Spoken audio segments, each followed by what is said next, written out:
Yes అండి, ఇప్పుడు మిమ్మల్ని మాట్లాడవలసిందిగా రిక్వెస్ట్ చేస్తున్నాం. అందరికీ నమస్కారం అండి. ఓదెల 2 సినిమా స్టార్ట్ అయిన తర్వాత మనందరం కలుసుకోవడం ఇదే ఫస్ట్ టైం. సినిమా ఓపెన్ చేసిందేమో కాశీలో, అప్పుడు కుదరలేదు అందరినీ కలుసుకోవడం. తర్వాత టీజర్ లాంచ్ చేసిందేమో మహాకుంభమేళాలో, అప్పుడు కూడా కుదరలేదు. కుదరకపోయినా ఇక్కడ ఉన్న మీరందరూ ప్రతి ఒక్కరు కూడా ఆ టీజర్ గురించి ఎంత చక్కటి వర్డ్స్ రాశారు.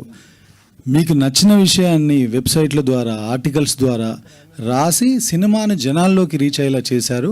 అందుకే ఈరోజు ఓదెల 2కు ఆర్గానిక్గా అంత క్రేజ్ వచ్చింది. దాని వెనకాల ఆ మాట ఎందుకు వాడానంటే, మేము పెద్దగా దాని గురించి కష్టపడింది లేదు, అది అలా వెళ్ళిపోయింది జనాల్లోకి. దానికి ఒకటి మీరు కారణం అయితే, ఇంకొకడు లార్డ్ శివ, ఆ భోలేనాథుడు కారణం అండి. లేదంటే ఇంత చిన్న ప్రయత్నంగా మొదలుపెట్టిన సినిమా ఈరోజు మార్కెట్లో ఇంత పెద్ద సినిమా ఏది కాదు.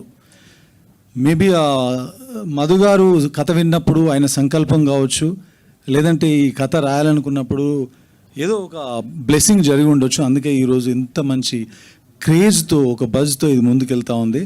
సో ఆ రకంగా ఈ సినిమా గురించి నచ్చి మంచి మాటలు రాసిన మీ అందరికి కూడా మరొకసారి ధన్యవాదాలు చెప్తున్నాను. ఎందుకంటే పర్సనల్గా మీకు చెప్పలేకపోయాను కాబట్టి. ముఖ్యంగా ఈ టీజర్ రిలీజ్ అయిన రోజు తనకు నచ్చి నాకు పర్సనల్గా కాల్ చేసి చాలాసేపు మాట్లాడిన తరుణాదర్శి గారు కానీ, ఆయన కాల్ చేసి చాలా అప్రిషియేట్ చేశారు. He appreciated each and every shot of the teaser and he was very excited to watch the teaser. ఆయన చెప్పారు ఒక మాట, I'll be waiting for this release అని. చాలాసేపు మాట్లాడారు. అప్పుడు నేను కరెక్ట్గా కుంభమేళాలోనే ఉన్నాను. అప్పుడు చాలా చాలా హ్యాపీగా అనిపించింది. ఎందుకంటే ఆయన చాలా బిజీ షెడ్యూల్ ఉంటుంది, మీ అందరికీ తెలిసిందే కదా. ఆ టైంలో కూడా ఆయన కాసింత టైం తీసుకొని, లేదు ఇప్పుడే మాట్లాడాలి నేను తనతో అని నాకు ఫోన్ చేసి మాట్లాడారు. అది ఒక మెమరబుల్ మూమెంట్ అనిపించింది. అంటే టీజర్ జనాల్లోకి వెళ్ళింది, నిజంగా వెళ్ళింది. మనం చాలా సినిమాలు చేసాం, అన్నీ వెళ్తూనే ఉంటాయి, కానీ అది వెళ్ళే విధానం కూడా ఒకటి ఉంటుంది కదా. సో ఆ రకంగా నాకు చాలా పాజిటివ్గా అనిపించింది. సో ఆ రకంగా ఈ సినిమాని అలా జనాల్లోకి తీసుకెళ్ళిన మీ అందరికీ మరొక్కసారి ధన్యవాదాలు చెప్పుకుంటూ, నెక్స్ట్ ఏ సినిమా అయినా, ఇప్పుడు ఓదెల సినిమా మేబీ ఇక్కడ ఉన్న వాళ్ళందరికీ ఒక సినిమా అండి, కానీ నాకు మాత్రం ఓదెల సినిమా ఒక ఎమోషన్. ఎందుకంటే మీలో చాలామంది తెలియదు, నేను ఆ ఊర్లో పుట్టి పెరిగాను. ఆ బాగా బ్రాటప్ దేర్. నా చదువు కూడా అక్కడే సాగింది 9th స్టాండర్డ్ వరకు.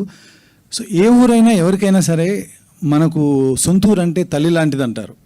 సో తల్లి లాంటి ఒక కథను తీసుకొని ఒక సినిమాని తీస్తున్నప్పుడు దాన్ని మనం ఎంత ప్రేమగా చేయాలి, ఎంత గౌరవంగా చేయాలి, అంతే ప్రేమగా అంతే గౌరవంగా ఈ సినిమాని రాసి తీయడం జరిగిందండి. తప్పకుండా అంటే సినిమా చేసే ప్రాసెస్లో మేము పెట్టినటువంటి ప్రేమ రేపు ఆడిటోరియంలో ఆడియన్సెస్ అందరికీ కమ్యూనికేట్ అవుతుందని నేను మనస్ఫూర్తిగా నమ్ముతున్నా. తప్పకుండా అది జరుగుతుంది. ఎందుకంటే మన ఊరు అనగానే మనకు ఒక నాస్టాల్జియా, ఒక ఫీల్ ఉంటుంది. ఆ ఫీల్ సినిమాలో ఉంటుంది. ఏ విలేజ్ అయినా క్షేమంగా ఉండాలన్నా, సంతోషంగా ఉండాలన్నా, ఒక విలేజ్ అనేది తల్లి అంటే ఆ విలేజ్ని కాపాడే తండ్రి, ఆ ఊర్లో ఉన్నటువంటి ఇలవేల్పుగా ఉండే దేవుడి గుడి. పర్టికులర్గా ఓదెల తల్లి అనుకుంటే, ఓదెల ఆ ఊర్లో ఉన్నటువంటి ఓదెల మల్లన్న తండ్రి లాంటి వాడు ఆ ఊర్లో. ఈ సినిమా కథ కూడా క్లుప్తంగా అంతేనండి. ఓదెల విలేజ్లో చిన్న కష్టం వస్తే, ఆ కష్టం పెద్దదవుతే, ఆ ఊర్లో ఉన్న ఓదెల మల్లన్న నాగశక్తి, శివశక్తి, నాగసాధు అనే భైరవి క్యారెక్టర్ ద్వారా ఎలా సాల్వ్ చేశాడనేదే కథ. కథ వినడానికి చాలా సింపుల్గా ఉన్న కంటెంట్ కానీ, సినిమాలో ఉన్న స్క్రీన్ ప్లే కానీ, సీక్వెన్సెస్ కానీ అన్నీ కూడా విజువల్గా చాలా స్పెక్టికల్గా ఉంటాయి. దానికి మెయిన్ కారణం మళ్ళీ నా ఇద్దరు, ఒక ఆయన 10 ఏళ్ల స్నేహితుడు, ఈ మధ్యనే ఒక 10 నెలల నుంచి స్నేహం కలిగినటువంటి అజనీష్ లోక్నాథ్ గారు. ఈయన విజువల్గా ఈయన క్రియేట్ చేసిన దానికి ఆయన 1.5 months నుంచి అద్భుతమైన బ్యాక్గ్రౌండ్ స్కోర్, ఏది చేసినా కొత్తగా చేద్దాం. ఆయన శివభక్తుడు. సో ఇలాంటి శివభక్తుడు చేయబోతున్న సినిమా కాబట్టి లాట్ ఆఫ్ ఎఫర్ట్స్ ఆయన పెడుతున్నారండి. త్వరలోనే అద్భుతమైన బ్యాక్గ్రౌండ్ స్కోర్తో April 17th అంటే April 17న ఏదో అంటారు కదా, మన సంస్కృతంలో కూడా చెప్తారు, చైత్రమాసం శుక్లపదం చతురాని. ఎందుకంటే ఈ పదాలు ఎందుకు వాడుతున్నాం అంటే, దీనికి ఒక నిర్దిష్టమైన ఒక కథలో ఒక భాగం ఉంది, అందుకనే అలా చెప్పాను. సో ఆ రకంగా April 17న ఇది ప్రపంచవ్యాప్తంగా సినిమా రిలీజ్ కాబోతుంది. తప్పకుండా థియేటర్ ఎక్స్పీరియన్స్ ఉండే సినిమా ఇది. 100%. వదిలే పార్ట్ 2 అనేది ఓటీటీలో ఆడింది, అదేదో 1.5 2 hours సినిమా అలాంటి బేస్ చేసుకుని తీశారని అనుకోవద్దండి. ఇది పక్కా థియేటర్ ఎక్స్పీరియన్స్ ఇవ్వడం కోసం ఆ స్కేల్లో చేసిన సినిమా, ఆ స్కేల్లో విఎఫ్ఎక్స్ ఉన్న సినిమా, ఆ స్కేల్లో ఒక బ్యూటిఫుల్ ఎక్స్పీరియన్స్ మీకు ఇవ్వబోతున్న సినిమా. కాబట్టి తప్పకుండా April 17th తెలుగు ప్రేక్షకులు ఎక్కడున్నా, సినిమాని ప్రేమించే ప్రేక్షకులు ఎక్కడున్నా ఈ సినిమాని చూస్తారని నేను ఆశిస్తున్నాను మనస్ఫూర్తిగా. అది జరుగుతుంది, ఈ సినిమాకి అది ఉంది. ఎందుకంటే ఆయనకు మాకు పెద్ద బ్లెస్సింగ్స్ ఉన్నాయి, ఆయనే మమ్మల్ని ముందుకు తీసుకెళ్తున్నాడు. నేను కరెక్ట్గా ఈ సినిమా రాసే టైంకి ఇది రాసే పరిస్థితుల్లో కూడా లేను.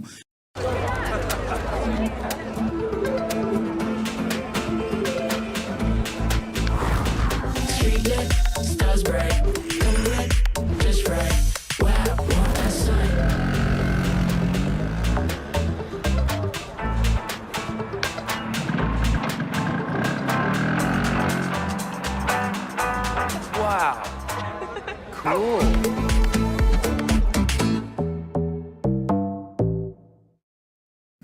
అసలు మేము డైరెక్ట్గా కలవని కూడా కలవలేదు, ఫోన్లో ఏదో మాట్లాడుకొని ఇలాంటి ఐడియా ఉంది అనగానే షీ వాజ్ రియలీ ఎక్సైటెడ్. ఆ సెకండ్ జర్నీ స్టార్ట్ అయిందండి. అక్కడి నుంచి మేము పడిన కష్టాలు, కాస్ట్యూమ్ కోసం కావచ్చు, తన హెయిర్ కోసం కావచ్చు. ఇక్కడ నేను have to say one more thanks to Neeta Lulla ma'am.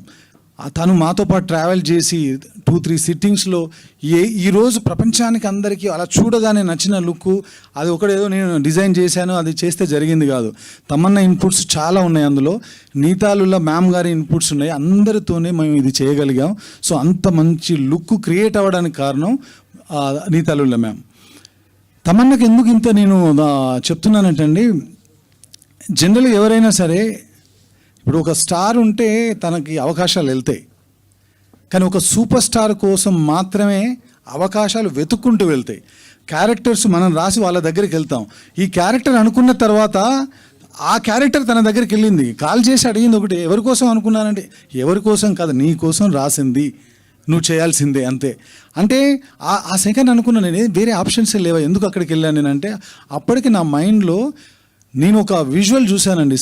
Isha Sadhguru ఆశ్రమంలో తను ఎప్పుడు అంతకుముందు బిఫోర్ ఇయర్ వెళ్ళినట్టుంది, తన ఒక ఫోటోగ్రాఫ్ ఇన్స్టాలో చూస్తే నేను అనుకున్నప్పుడు మైండ్లో నాకు కలిగిన ఇమాజినేషన్ తన ఫోటోగ్రాఫ్, ఆ ఫోటోగ్రాఫే ఈరోజు మా భైరవి ఇక్కడ ఉంది. అంతే, అంతకుమించి ఏం జరగల. సో దేనికైనా సరే మనం ఏది అనుకుంటే అది జరగదండి, ఆయన ఏది అనుకుంటే అది జరుగుతుంది, అది నేను నమ్ముతున్నా ఈ సినిమా వరకు. సో ఆ రకంగా ఈ సినిమాలో భైరవి క్యారెక్టర్ తమన్నా చేసిందండి.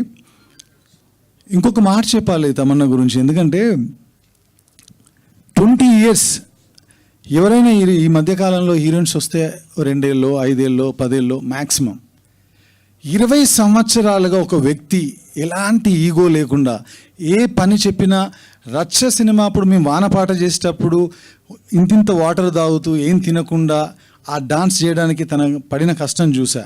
జ్వాలారెడ్డిలో ఒక డ్యాన్స్ నెంబర్ చేసేటప్పుడు ఆవిడ పడిన కష్టం చూసా. ఈ సినిమాలో అంత పెద్ద కాస్ట్యూమ్ వేసుకొని, చేతిలో 2 కిలోల కర్ర పట్టుకొని, ఇటువైపు సంచిలో ఒక 4 kgs మోస్తూ, అలాంటి బరువైన కాస్ట్యూమ్స్ కూడా మోస్తూ 47 degrees సెంటిగ్రేడ్ ఉన్నటువంటి ఒక టెంపరేచర్ ఉన్న ఏప్రిల్ నెలలో మేము షూట్ చేస్తామంటే కాళ్ళకు చెప్పులు లేకుండా తను చేసినప్పుడు, నేను 10 ఏళ్ల క్రితం ఏ డెడికేషన్ అయితే చూశానో అదే డెడికేషన్ మొన్న లాస్ట్ ఏప్రిల్లో కూడా చూశాను. అది అందుకే తను 20 ఇయర్స్గా ఆ టాప్ చైర్లో అలా కూర్చొని ఉంది. అందుకే ఆ తర్వాత నుంచి నేను విజువల్ చూసిన ఆవిడ రూమ్లో, తర్వాత టీజర్ చూసిన ఆవిడ కళ్ళు చూసినా నాకేమనిపిస్తుందంటే, తన ఆ సూపర్ స్టార్ అనేది దాటి వెళ్ళిపోయి ఇప్పుడు now you are the lady super star of Tollywood industry అనిపిస్తుంది. That's what I feel sincerely, really, honestly, truly. ఇది ఏదో మైక్ దొరికిందని చెప్పి ఊరికే ఉత్తుత్తి మాటలు కాదు. నేను చూశాను తన జర్నీని, 4 సినిమాలుగా చూస్తున్నాను కాబట్టి చెప్తున్నాను. సో ఈ 20 years కాదు, another 20 years she's going to stay here. మన అందరినీ ఇలాగే ఎంటర్టైన్ చేస్తుందని నేను స్ట్రాంగ్గా నమ్ముతున్నాను. Tamannaah, thank you so much, I'm so proud of you. That's what I can say. ఇంతకంటే చెప్పేది ఏం లేదు. ముందు ఇంకా చాలా ఉంది. ఇక్కడ ఉన్న వాళ్ళందరి గురించి మాట్లాడాలి.